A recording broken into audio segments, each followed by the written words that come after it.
காசாவுக்கும் இஸ்ரேலுக்கும் இடையில இப்போ ஒரு அமைதி ஒப்பந்தத்தை கையெழுத்திடுவதற்கு ரெண்டு பேரும் முயற்சி பண்ணியிருக்காங்க, ஹமாஸும் ஐடிஎஃப்பும். எவ்வளவு நாள் போர் நிறுத்தம், இதில் என்னென்ன உடன்பாடுகள் எட்டப்பட இருக்கு அப்படிங்கிற டீட்டெயில் ரிப்போர்ட்டை நம்ம பார்க்க போகிறோம். ரெண்டாவது, யுஎன்எஸ்சி இந்த மீட்டிங்கில் ஒருத்தர் கதற கதற கண்ணீர் விட்டு அழுதுருக்காரு. யாருக்காக, எதனால் அவர் அழுதுருக்காரு? இப்படி ஒரு நிகழ்வு ஐக்கிய நாடுகள் சபையில் நடந்ததே இல்லையாமே அப்படிங்கிற மாதிரியான விஷயங்கள் பேசுபொருளாக மாறி இருக்கு. அது என்ன? வெஸ்ட் பேங்கில் இஸ்ரேல் செய்யக்கூடிய சேட்டைகள் ரொம்ப பெரிய அளவில் அதிகமாக இருக்குது அப்படிங்கிறாங்க.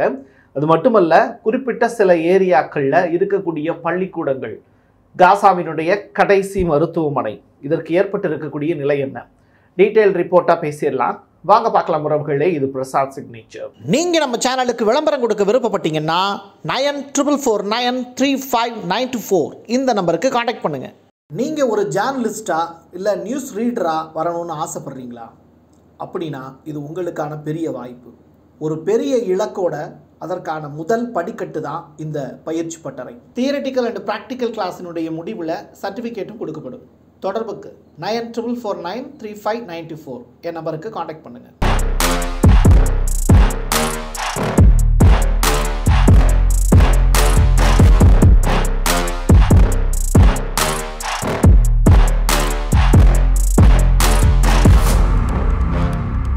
மற்ற நாடுகளை போல இப்போ ஐக்கிய நாடுகள் சபையும் ஒரு சம்பவத்தை செஞ்சிருக்காங்க. அது என்ன அப்படின்னா, 7000 பேரை வேலையிலிருந்து நீக்கிட்டாங்க. இப்போ அந்த 7000 பேரை வேலையிலிருந்து நீக்கினதுனால என்ன நடக்க போகுது அப்படிங்கிற கேள்வி நமக்குள்ள இருக்கும்.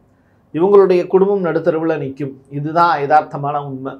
அப்போ உலகின் பல்வேறு பிரைவேட் கம்பெனி செய்யக்கூடிய அந்த வேலையை உலகத்தினுடைய அமைதி தூதுவராக இருக்கக்கூடிய ஐக்கிய நாடுகள் சபையும் செய்திருப்பது வேதனைக்குரியது. இதற்காக அவங்க சொல்லக்கூடிய காரணம்ங்கிறது ரொம்ப சிம்பிள், லே ஆஃப் செஞ்சிருக்கோம் அப்படிங்கிறது தான்.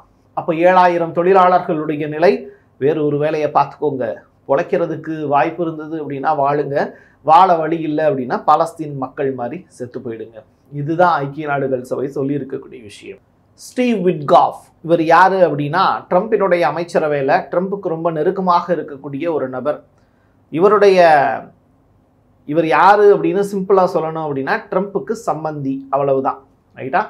இப்போ இந்த விட்காஃப் அப்படிங்கிற நபர் தொடர்ச்சியாக இஸ்ரேல் பாலஸ்தீன பஞ்சாயத்தில் தன்னை ஒரு அமைதி தூதுவராக காட்டிக்கொள்ள முயற்சிக்கிறார். ஹமாஸ்டையும் பேசுகிறாரு, இஸ்ரேலுடைய நெதன்யாஹு கிட்டையும் பேசுகிறார். இப்போது இந்த ரெண்டு பேருக்கிட்டையும் பேசினதன் அடிப்படையில் இப்போ இவர் முன் வச்சிருக்கக்கூடிய விஷயத்துக்கு இஸ்ரேல் சம்மதம் தெரிவிச்சிருக்காங்க.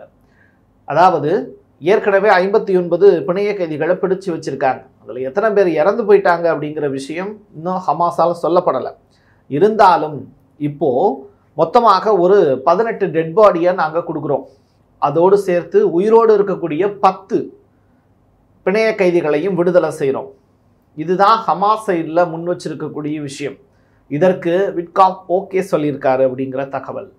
சரி, இதற்காக ஹமாஸுக்கு இஸ்ரேல் கொடுக்கக்கூடிய பரிசு என்ன அப்படிங்கிற அடுத்த கட்ட கேள்வியும் இருக்கு. 60 நாள் போர் நிறுத்தம் ப்ளஸ் 1236 பாலஸ்தீனியர்களை சிறையிலிருந்து விடுதலை செய்கிறோம் வித் பேரோட. அவங்க யார் யார், அவங்க டீட்டெயில் என்ன அப்படிங்கிற முழு விவரத்தோட நாங்கள் விடுதலை செய்கிறோம் அப்படின்னு இஸ்ரேல் இப்போ சம்மதம் தெரிவிச்சிருக்கிறதா அமெரிக்கா சைடில் இருந்து ஒரு செய்தி வலம் வருது. இப்போது ஹமாஸ் இதற்கு ஓகே சொல்லிட்டாங்களா அப்படிங்கிற டீட்டெயில் இன்னும் வெளியாகலை. ஏன்னா இப்போ தான் முகமது சின்வார் அவர் தான் முடிவெடுத்துக்கிட்டு இருந்தார். இப்போ அவருடைய மரணம் அப்படிங்கிறது நிகழ்ந்திருக்கு.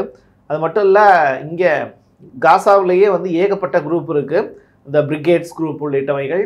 இவங்க கூட பேசி முடிச்சதற்கு பிறகு ஹமாஸ் இது தொடர்பான அறிவிப்புகளை கொடுப்பாங்க. அது மட்டுமல்ல, தினந்தோறும் நூற்றுக்கணக்கான பாலஸ்தீனியர்கள் காசாவில் இறந்து போயிட்டு தான் இருக்காங்க.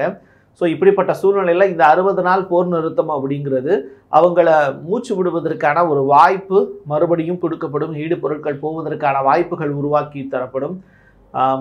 மேலும் ஈடு பொருட்கள் அவங்களுக்கு கிடைச்சிக்கிறது மட்டும் இல்லை, அவங்களுடைய வாழ்நாள் அப்படிங்கிறது ஒரு 60 நாள் நீட்டிக்கப்படும் அப்படிங்கிற உறுதிமொழியை இப்போ இஸ்ரேல் கொடுத்துருக்காங்க. இது மட்டும் இல்லை, காசாவில் இருக்கக்கூடிய கடைசி மருத்துவமனை அல் அவுதா அப்படின்னு சொல்லிட்டு அந்த மருத்துவமனையை இப்போ இழுத்து மூடுங்க அப்படின்னு இஸ்ரேல் ப்ரெஷர் கொடுக்குறாங்களாம். இதன் காரணமாக ஹமாஸ் மட்டுமல்ல, பொதுமக்களும் ரொம்ப பெரிய அளவில் சிரமப்படுறாங்க. ஏற்கனவே வந்து மயக்க மருந்துகள் கூட கிடைக்காத நிலையில அடிபடக்கூடிய குழந்தைகளுக்கும் பெண்களுக்கும் அங்கே இருக்கக்கூடிய பொதுமக்களுக்கும் வந்து சிகிச்சை அளிப்பது அப்படிங்கிறது மருத்துவர்களுக்கு ரொம்ப சவாலான விஷயம்.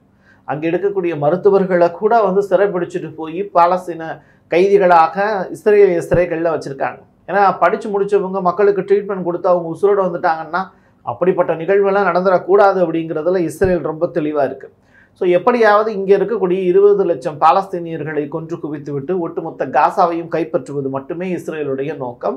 அதை மட்டுமே அமெரிக்காவினுடைய அடிமையாக இருந்து இஸ்ரேல் தொடர்ச்சியாக செஞ்சுக்கிட்டு இருக்குங்கிறத நம்ம ஏற்கனவே சொல்லவும் செஞ்சுருக்கோம்.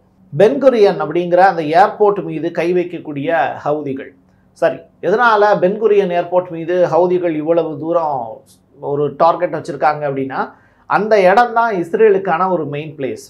அங்கே இருக்கக்கூடிய ஒரு கால்பந்து மைதானத்தில் ஒரு கான்சர்ட் ஒன்று நடக்குது. அந்த கான்சர்ட் நடக்கக்கூடிய இடத்துக்கு பக்கத்தில் வந்து இந்த அட்டாக் நடத்தியிருக்காங்க.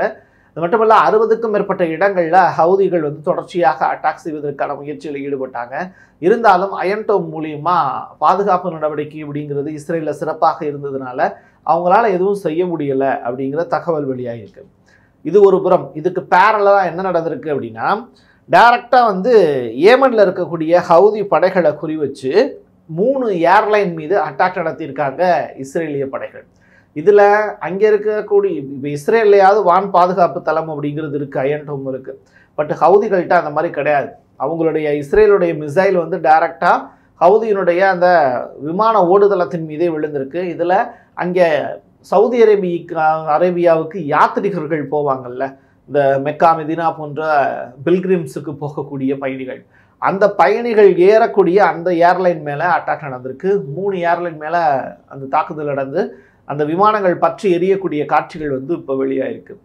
ஸோ நீ எனக்கு ஒரு தடவை தண்டனை கொடுக்கணும்னு நினச்சிங்கன்னா நான் உனக்கு 10 மடங்காக அதை அதிகரித்து தருவேன் அப்படின்னு இப்போ இஸ்ரேல் வந்து ஹவுதிகளை மிரட்டி விட்டுருக்காங்க.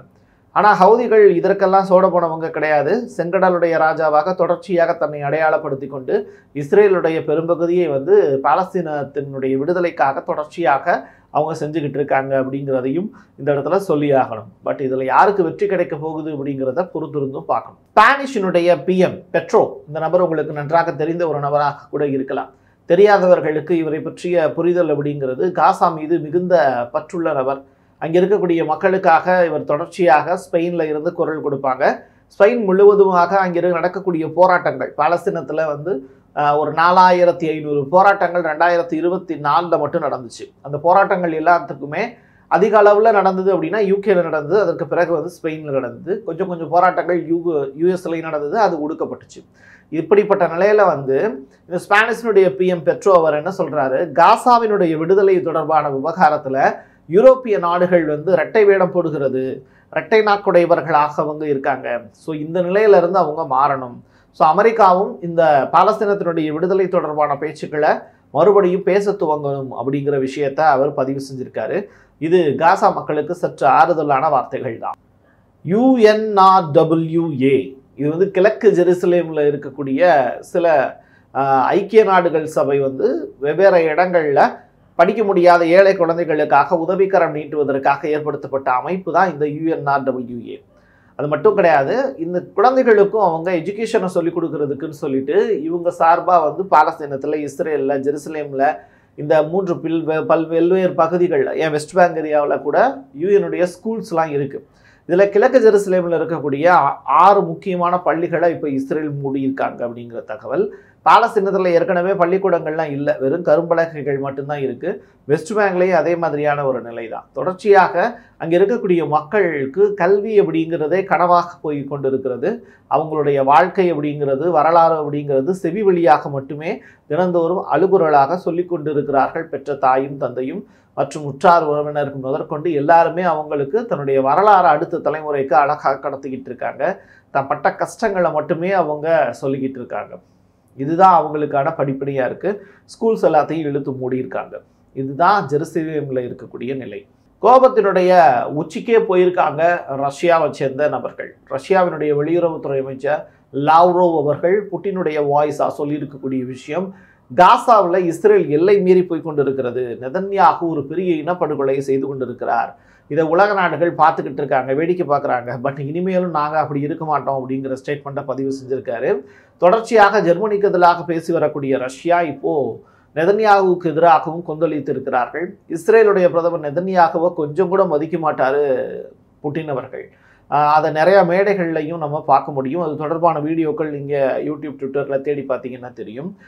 கை கொடுக்கறதுக்காக இஸ்ரேலுடைய பிரதமர் நெதன்யாகு முயற்சி பண்ணும்போது கூட அத்தனை தலைவர்களுக்கும் மரியாதை செலுத்திட்டு வந்த புட்டின் நெதன்யாகுவை மட்டும் கண்டுக்காமலே போவார்.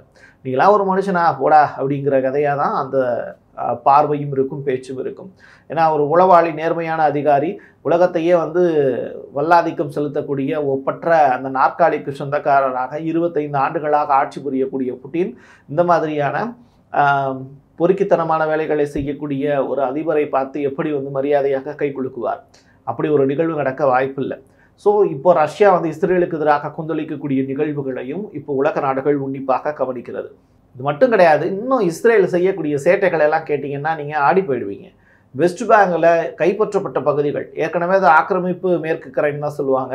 அப்படிப்பட்ட மேற்கு கரையில் அங்கே இருக்கக்கூடிய செட்டிலர்ஸுக்காக புதிதாக வீடுகள் கட்டக்கூடிய வேலையை இப்போ இஸ்ரேல் தொடங்கியிருக்காங்க. அப்படின்னா என்ன அர்த்தம்? வெஸ்ட் பேங்க் ஏரியாவில் ஹமாஸினுடைய படையெடுப்பு அப்படிங்கிறது முற்றிலுமாக முறியடிக்கப்பட்டு விட்டது. மேற்கு கரையில் ஹமாஸுங்கிற கேட்டகரியே இல்லை. அதுதான் இங்கே இருக்கக்கூடிய விஷயம், நீங்கள் புரிஞ்சுக்க வேண்டியது.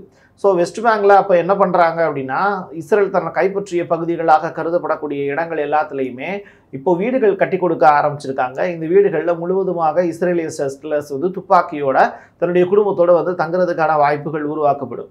அவங்கள தட்டி கேட்கக்கூடிய பாலஸ்தீனியர்கள் யாராவது இருந்தாங்கன்னா அவங்களுடைய இடமும் பிடுங்கப்படும். அவங்களுடைய உடைமைகள், அவங்களுடைய வச்சிருக்கக்கூடிய ஆடு மாடுகள், அவங்களுடைய அந்த ட்ரீஸ், மிகப்பெரிய அளவில் அவங்க அந்த ட்ரீலாம் வளர்த்து வச்சுருப்பாங்க பாலஸ்தீன மக்கள், அந்த மரங்களையும் வெட்டி குவிக்கக்கூடிய வேலையும் தொடர்ச்சியாக வெஸ்ட் பேங்கில் இருக்கக்கூடிய செட்டிலர்ஸ் மூலிமா செய்கிறாங்க இஸ்ரேல். யுஎன்எஸ்சி மீட்டிங்கை பற்றி நான் ஆரம்பிக்கும் போதே சொல்லியிருந்தேன். அந்த மீட்டிங்கில் இஸ்ரேலை எதிர்த்து இல்லை, பாலஸ்தீன மக்களுக்கு ஆதரவாக பாலஸ்தீனத்தினுடைய அம்பாசிடர், தூதர் மன்சூர் அவர்கள் பேசியிருக்கக்கூடிய விஷயங்கள், பேசியிருக்காருன்னு சொல்கிறத விட அழுதுருக்காரு அப்படின்னு சொல்லலாம்.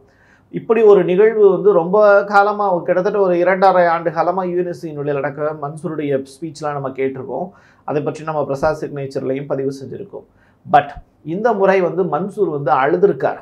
1300க்கும் மேற்பட்ட குழந்தைகள் நீங்கள் எப்படி கொண்டிருக்கீங்க? இஸ்ரேல் வெறுமனை அந்த மக்களுக்கு சாப்பாடு கிடைக்காம, தண்ணி கிடைக்காமலே கொண்டிருக்கீங்க. நீங்கள் பெரிய பெரிய ஆயுதங்கள் வச்சு பாலஸ்தீனத்தில் தாக்கி மக்கள் இறந்து போனாங்க, குழந்தைகள் இறந்து போனாங்க. அதெல்லாம் தாண்டி இப்போ உணவுப் பொருட்களும் தண்ணியையும் நிப்பாட்டி வச்சு, அதுவும் நீங்கள் கொடுக்கல, ஐக்கிய நாடுகள் சபை கொடுக்குது, சவுதி அரேபியா, கத்தார் உள்ளிட்ட அரபு நாடுகள் கொடுக்குறாங்க. இஸ்லாமிய நாடுகள் காசா மக்களுக்கு உதவணும்னு நினச்சி அவங்க ஃபண்ட் அலோகேட் பண்ணி உணவுப் பொருட்களை பிரெட்டு முதற்கொண்டு கொடுத்து அனுப்புகிறாங்க. பட் அது எதையுமே காசா மக்களுக்கு கொடுக்க விடாமல் இஸ்ரேல் தடுத்து நிப்பாட்டிச்சு. இதன் காரணமாக 1300க்கும் மேற்பட்ட குழந்தைகள் பசியால் துடிச்சு இறந்து போயிருக்காங்க. அப்படிங்கிற அந்த கோரமான காட்சியை விளக்கக்கூடிய வகையில் அவர் கண்ணீர் விட்டு கதறி எழுதியிருக்கார். இதற்கு இஸ்ரேல் பகிரங்கமாக யுஎன்எஸ்சியில் மன்னிப்பு கேட்கணும். காசா மக்களுக்கான இடத்தை அவங்களுக்கு திருப்பி கொடுக்கணும். பாலஸ்தீன் அப்படிங்கிற அந்த தேசத்தை சுதந்திர நாடாக அறிவிக்கணும். இதையெல்லாம் செய்யுமா யுஎன்எஸ்சி அப்படின்னு கேட்டால் அதற்கு வலுவற்ற நபர்கள் தான் இந்த ஐக்கிய நாடுகள் சபை, திராணியற்ற நபர்கள் தான் இந்த உலக நாடுகள்.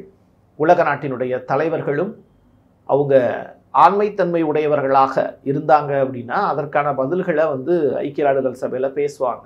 பட் அப்படிப்பட்ட ஆண்மகன் யாரும் கிடையாது. பிரான்சினுடைய அதிபர் மேக்ரான் அவர்கள் இப்போ சொல்லியிருக்கக்கூடிய விஷயம், யூரோப்பியன் யூனியன் கண்ட்ரீஸ் நெதன்யாகுவை எதிர்க்க வேண்டிய காலகட்டம் நெருங்கிவிட்டது.